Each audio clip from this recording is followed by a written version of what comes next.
Salam, salam, outsider, le débrief commence maintenant.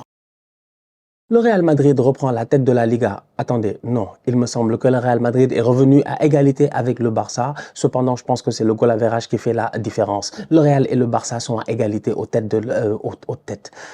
Je suis traumatisé en fait, je suis encore traumatisé, excusez-moi. Ces temps-ci, je suis pas trop en forme. En fait, j'ai encore au travers de la gorge cette défaite d'Arsenal face à West Ham. En fin de rencontre, j'ai vu Endrick quand il est rentré dans ce match-là entre le Real et Girona. Endrick qui rentre en fin de rencontre, il est dangereux, il est pertinent. Une demi-action, il aurait pu donner au Kicks une passe décisive. Malheureusement, Kylian Mbappé ne sait pas gérer. La frappe croisée, voilà, la frappe n'est pas assez croisée et puis c'est le gardien qui la sort. Donc à ce moment-là, moi je pense à Endrick et je me dis, tu vois, Endrick, dans un match de première ligue, il aurait fait du bien. Il aurait fait énormément de bien. Qu'est-ce qu'il fout sur ce banc-là? Pourquoi il est sur ce banc? Pourquoi au Real, il y a du talent offensivement sur le banc? C'est parce que sur le terrain, il y a des superstars. Malheureusement, il n'y a pas de place pour tout le monde. Le Real l'emporte aujourd'hui 2-0 face à Girona. On va être très sérieux entre vous et moi. J'ai envie de dire que ça, c'est une top performance de la part du Real.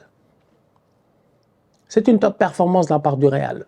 Le match n'est pas simple, le match est compliqué. On connaît cette équipe de Girona là. Dans tous les cas, Girona, c'est les petits frères du Barça. Ils sont là pour causer des problèmes, nous tous, on le sait. Girona, Real Madrid, c'est comme un mini classico. Donc, automatiquement, c'est une équipe de Girona, on sait, elle va se transcender. Le Real a joué cette semaine face à Manchester City. Ils ont laissé quelques plumes. Cependant, ils ont sorti une top performance face à Manchester City. On a vu un excellent Kylian Mbappé. Kylian Mbappé, entre-temps, il a même eu le temps, parce qu'apparemment, il est propriétaire du stade Malherbe de Caen, je pense, ou en tout cas un des propriétaires majoritaires, je sais pas, voilà.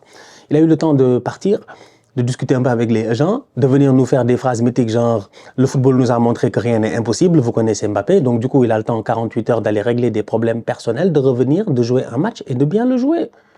Belle performance. Il n'a pas marqué, il aurait dû marquer. En première mi-temps, Vinicius part sur le côté, il ne se gère pas. Franchement, la passe, soit elle doit arriver un peu plus tôt, soit elle doit arriver dans le bon timing, mais la passe ne doit pas être contrée par le défenseur. Je pense que là, on aurait pu avoir un but de Kylian Mbappé. Sinon, mis à part cela, le Real nous a montré encore une fois ce que je vous dis depuis le début de la saison. C'est une équipe qui est fatigante. Tu as l'impression qu'ils ne savent pas jouer au football alors qu'ils jouent au football mieux que toi. Jude Bellingham n'est pas là. Tu mets qui au milieu de terrain? Tu fais jouer le tonton Luka Modric, 150 ans. Il est là, il gère le game. Franchement, moi, aujourd'hui, Modric, en fait, j'étais là à réfléchir tranquillement. J'ai dit, Modric, il veut quoi? Franchement, Modric, il veut quoi? Mais franchement, Modric, il veut quoi? Il veut quoi? Modric, à chaque fois qu'on parle de Modric, mais Modric a été ballon d'or en 2018 ou je ne sais même plus c'était quand. Mais ça fait 6 ans, ça fait 7 ans. On va enchaîner une 3e Coupe du Monde. Mais Modric, il est fou, quoi. Lui, qu'est-ce qu'il veut? Il veut qu'on retire le numéro 10. Modric, on fait pas ça au football. On retire pas de numéro. Messi est parti, on n'a pas retiré son numéro. Ronaldo est parti, on n'a pas retiré son numéro. Luka, franchement, on va pas retirer le numéro 10. Il a 150 ans. Chaque match, tu as l'impression c'est un jubilé. Modric, à 40 ans aujourd'hui, ou presque, il devrait franchement prendre sa retraite. Mais il en a rien à faire. Il vient et il sort des top performances. Depuis le début de la saison, je pense qu'il a joué presque tous les matchs. Dans tous les matchs, j'ai vu Modric. Modric, même si c'est 10 minutes ou 15 minutes, il est là. Vraiment, c'est le vétéran qu'il pense qu'il est. Je ne sais pas, en fait. Je ne sais pas s'il est en concurrence avec les LeBron James dans le basket qui ont 40 ans, les Lewis Hamilton, je pense, qui ont 40 ans. Je pense que lui, en fait, il veut être dans le débat des GOAT de 40 ans. Et je pense que Modric mérite d'être dans le débat des GOAT de 40 ans et plus. Parce que franchement, il est tout simplement incroyable. Un but sensationnel de sa part. Le contrôle de la poitrine, l'amorti. Tu sens que le ballon, c'est son ami depuis ses plus jeunes heures à Tottenham et tout. Le contrôle est magnifique. La reprise de volée, j'en parle même pas. C'est un but qui est peut-être contender pour être un des buts de la saison, ou en tout cas un des buts dans tous les cas de figure de la journée. Magnifique. Magnifique le Luka Modric. Aujourd'hui au milieu de terrain, franchement, il a beaucoup aidé cette équipe du Real Madrid, surtout en phase de possession de balle. En phase de possession de balle, tu as une équipe du Real qui, comme je disais tout à l'heure, tu as l'impression qu'ils ne savent pas jouer au football, mais ils jouent mieux que toi. Pourquoi? Parce qu'individuellement, les boys sont forts. Tu as Rodrigo, tu as Mbappé, tu as, comment il s'appelle? Tu as Vinicius sur le terrain. Tu rajoutes à cela des boys techniques comme Brahim Diaz. Automatiquement, ton équipe, elle est huilée. Tu as un surnombre sur le côté. J'en ai parlé cette semaine en Ligue des Champions. J'en ai parlé cette semaine en Ligue des Champions en disant qu'ils font de la densification. En fait, ils arrivent à 4 ou à 5 ou à 3 ou à 2 sur le côté. Toute ton attention, elle est là-bas. Et puis, il y a un boy qui est en isolation sur le côté. Et puis, automatiquement, tu te fais avoir. Aujourd'hui, le deuxième but qu'ils mettent, c'est un but syndrome Real Madrid. C'est-à-dire que tu es Girona, tu y crois, tu attaques. Tu attaques. Tu attaques. Tu tombes sur un excellent Thibaut Courtois. Dès le début de la rencontre, on a vu ça, franchement. Le Real, ils attaquent. Gazaniga fait les arrêts. Thibaut Courtois aussi fait les arrêts. Plusieurs fois, tu as cette équipe de Girona là qui tente, qui trouve les espaces. Le Real, de temps en temps, ils reculent. Ils en ont rien à faire. Je vous l'ai dit, ils ont l'ADN de toutes les équipes qu'ils ont tapées en Ligue des Champions.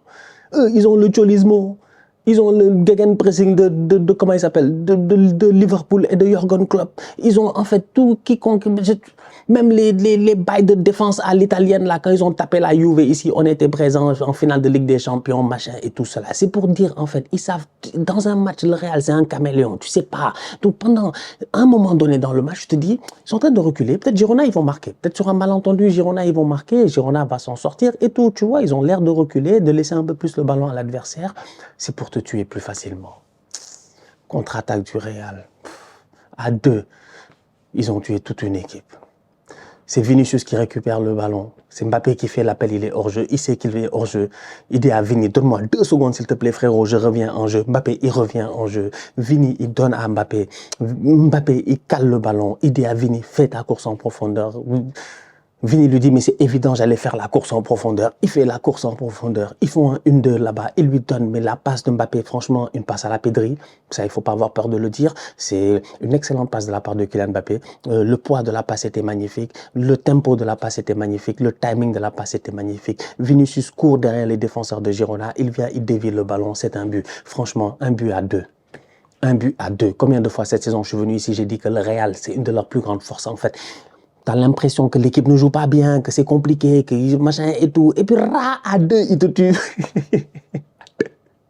Ou à trois. Full bordel.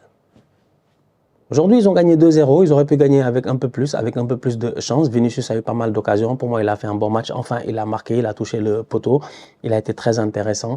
Kylian Mbappé a fait son match, il n'a pas marqué. Il a été passeur décisif, mais il aurait pu marquer son but. Rodrigo, moi, j'ai trouvé bon. Je l'ai trouvé comme d'habitude très intéressant dans tout ce qu'il fait. Vous connaissez Rodrigo, il s'est joué au football dans tous les cas. Ce qui est intéressant, c'est quand il ramène ce surnombre-là. Je le répète encore une fois, c'est une des forces du Real d'arriver. Finalement, il joue très bien dans les petits espaces. Finalement, les courses sont quand même assez logiques. Aujourd'hui, Kylian Mbappé, il fait beaucoup d'efforts et on l'a vu, des courses derrière la défense. Et un ballon, là, il a contrôlé. Pas, mamma mia, si c'était rentré, c'était fini. C'était fini, on était foutus. Là, il allait nous faire un... Il dit, vous savez, il a impoli ces derniers temps, le kicks, depuis qu'il est fort, maintenant, il n'a plus notre temps. C'est l'impolitesse qui est de retour. J'adore ce Mbappé. J'adore ce Mbappé-là. Le contrôle, ma foi. Il a descendu le ballon. Pied droit, frappe, pied gauche. Le gardien a fait l'arrêt. Mais comment il scanne les airs? On dirait un contrôleur aérien. On dirait qu'il est la tour de contrôle à l'aéroport. Il est là, il scanne les airs. Il se dit, wesh, il y a un avion qui passe par là, l'autre, il passe par là, l'autre, il passe par là. Il a vu toute la trajectoire du ballon d'une manière magnifique.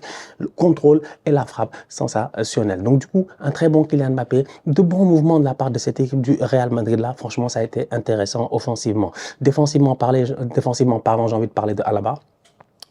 Globalement parlant, ça fait plaisir de le revoir déjà sur un terrain de football. Je pense que le retour de Alaba va faire du bien à cette équipe du Real Madrid-là, associé à un petit Asensio qui est en train de prendre du galon dans cette équipe. Je pense que voilà, ça peut être que positif dans ce qui les attend. Le calendrier est compliqué. Le Real va jouer l'Atlético et l'Atlético en Ligue des Champions.